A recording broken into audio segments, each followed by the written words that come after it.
Welcome to Democracy Now!, democracynow.org, The War and Peace Report. I'm Amy Goodman. More than 100 humanitarian organizations are demanding action to end Israel's siege on Gaza, warning mass starvation is spreading across the Palestinian territory. The NGOs, including Amnesty International, Oxfam, Doctors Without Borders, warn, quote, illnesses like acute watery diarrhea are spreading. Markets are empty, waste is piling up, and adults are collapsing on the streets from hunger and dehydration. Unquote.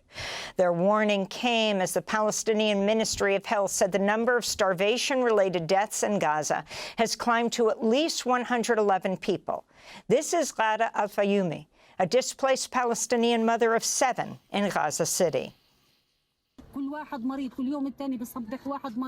My children wake up sick every day. What do? I get a saline solution for them. What can I do?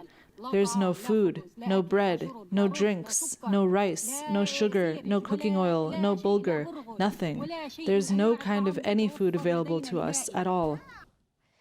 Meanwhile, health officials in Gaza say Israeli attacks over the past day killed more than 70 people, including 5 more people seeking food at militarized aid sites.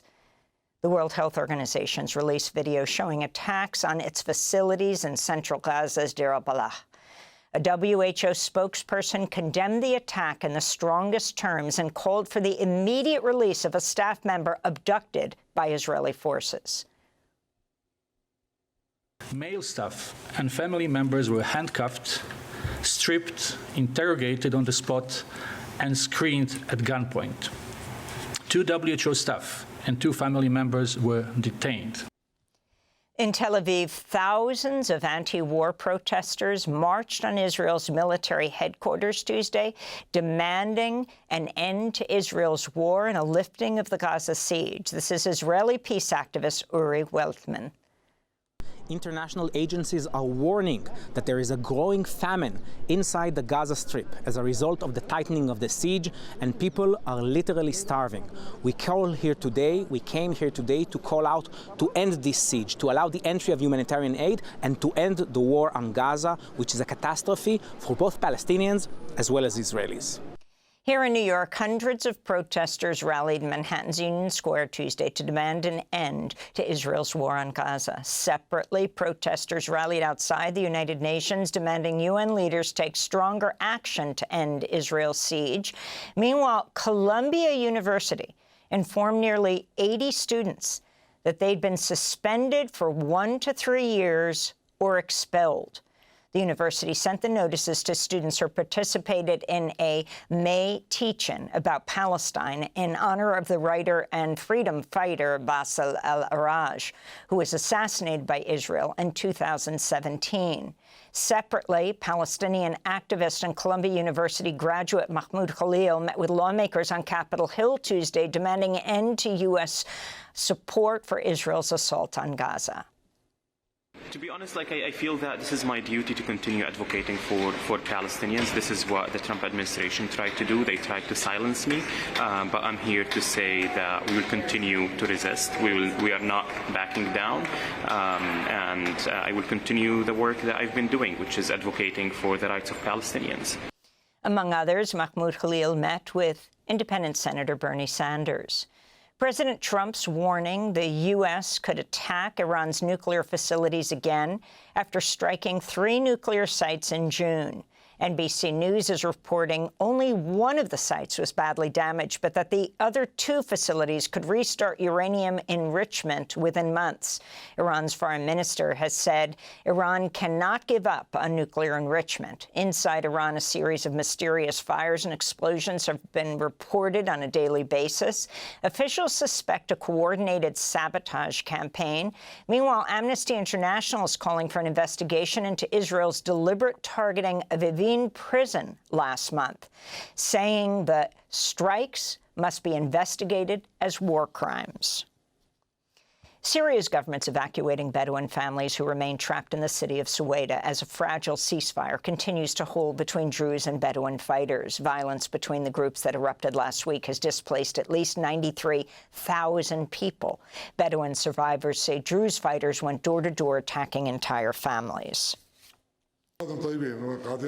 We were still alive, sitting by the wall to hide from bullets. 2 armed men came in and killed them all. Who did they kill? My brother, his wife, both of his kids, 8 and 6 years old, and my wife, my mother, my sister, and my daughter were injured. A delegation of Russian diplomats has departed from Moscow for a third round of peace talks with Ukraine and Istanbul, Turkey. Both Kyiv and Moscow rejected one another's demands ahead of the negotiations as Russia continues drone and missile attacks, including another overnight barrage that injured 12 people across Ukraine. Meanwhile, protests erupted in Kyiv Tuesday as President Volodymyr Zelensky signed a bill weakening the independence of Ukraine's anti-corruption agencies, which were set up after the Maidan Revolution protests of 2014. This is 18-year-old protester Vladislava Kirstrik. I lived under Russian occupation. I know what it means for one person to have all the power, when nothing is transparent and everything is working against you. That's why this hurts. I don't want it to be the same for us here. President Trump's announced a trade deal with Japan after months of negotiations. Japan agreed to open up its economy to more U.S. imports and invest $550 billion in the U.S. As part of the deal, the U.S. will lower its tariffs on Tokyo from 25% to 15%.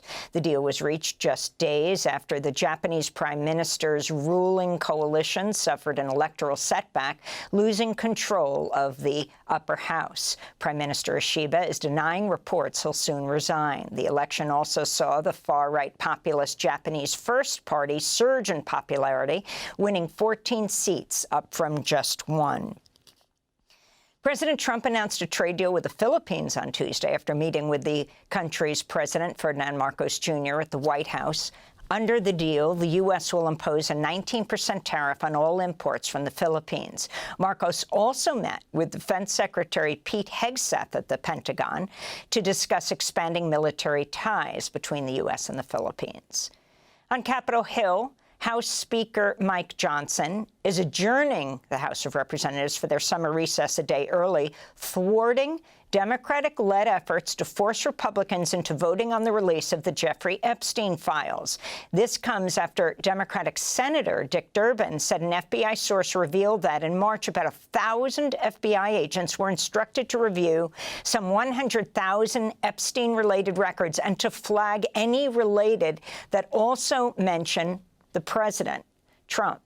On Tuesday, Trump's Justice Department said Deputy Attorney General Todd Blanche will soon meet with Jeffrey Epstein's former girlfriend and co-conspirator, Ghislaine Maxwell. She's currently serving a 20-year prison sentence for helping Epstein groom, recruit, and abuse underage girls. Blanche was President Trump's private defense lawyer before his appointment to the Department of Justice. Meanwhile, CNN has published newly discovered photos confirming for the first time Epstein attended Trump's wedding to his second wife, Marla Maples, in 1993. CNN also published video showing Trump and Epstein together at a Victoria's Secret fashion show in 1999, as well as other photos. Director of National Intelligence Tulsi Gabbard says she's submitted a criminal referral to the Department of Justice seeking to bring charges against Barack Obama, claiming the former president led a, quote, treasonous conspiracy to mislead the public on Russia's role in the 2016 election. Her wild accusations came as Trump posted an AI-generated video depicting Obama's arrest in the Oval Office by federal agents. In a lengthy rant to reporters in the Oval Office Tuesday, Trump repeatedly claimed without evidence that Obama had committed treason, a crime punishable by death in the United States. This is like proof, irrefutable proof, that Obama was seditious, that Obama was trying to lead a coup. In a statement, former President Barack Obama condemned President Trump's allegations as bizarre and a, quote, weak attempt at distraction, unquote. Here in New York, family and community members gathered Tuesday for a wake to commemorate Sania Cheatham, an 18-year-old black woman from the Bronx who died in police custody earlier this month. City medical examiners ruled the teen's death a suicide, but her family continues to demand justice and answers into what led to her death after she was found hanging in a holding cell at an NYPD precinct on July 5th. The family is being represented by civil rights attorney Ben Crump. Two videos released by New York immigration rights advocates Tuesday are offering a first glimpse into the inhumane conditions faced by immigrants held in ICE's shadowy detention facility on the 10th floor of 26 Federal Plaza. Dozens of immigrants have spent days or even weeks confined to overcrowded cells there without access to showers, medication, or a change of clothes, forced to sleep on the concrete floor, left hungry and without contact with the outside world. The videos show around 24 men, many sprawled on the floor of a fluorescent-lit room, lying on or covered by thin aluminum blankets, separated from two toilets by a wall that offers no privacy. The unidentified man recording the video sneaked in his cell phone. He's heard saying in Spanish, quote, "They have us like dogs in here. The American dream. They haven't given us food. They haven't given us medicine. We're cold. There are people who've been here for 10, 15 days inside. We're just waiting," he says. Those detained at the facility are among the hundreds of people who've been arrested and disappeared by ICE agents after attending their immigration hearings. DHS has repeatedly blocked New York Democratic Congress members from inspecting the facility and has falsely claimed immigrants are only held there briefly. The videos were obtained by the New York Immigration Coalition through New York Assemblywoman Catalina Cruz. And in Chicago, a tenants union is continuing its rent strike as they fight their evictions. The Belden Sawyer Tenant Association in May sued landlord Drew Millard and property management company 33 Realty, which earlier this year sought to turn the tenants' apartments into luxury properties, refusing to renew existing leases and retaliating against tenants who say the landlords ignored serious maintenance and other housing issues in order to push them out of their homes. This is one of the rent strike leaders. My name is Anaí Herrera. We've been on a rent strike for 4 months because they want to evict us from the building. We have been victim of harassment and discrimination for being Mexicans. There have been threats. We even have people coming to knock on our doors, sometimes armed. And there are kids here. That's why we're suing Andrew Millard and his company, 33 Realty. And those are some of the headlines. This is Democracy Now!, democracynow.org, the War and Peace Report. I'm Amy Goodman. Thanks for watching Democracy Now! On YouTube. Subscribe to the channel and turn on notifications to make sure you never miss a video.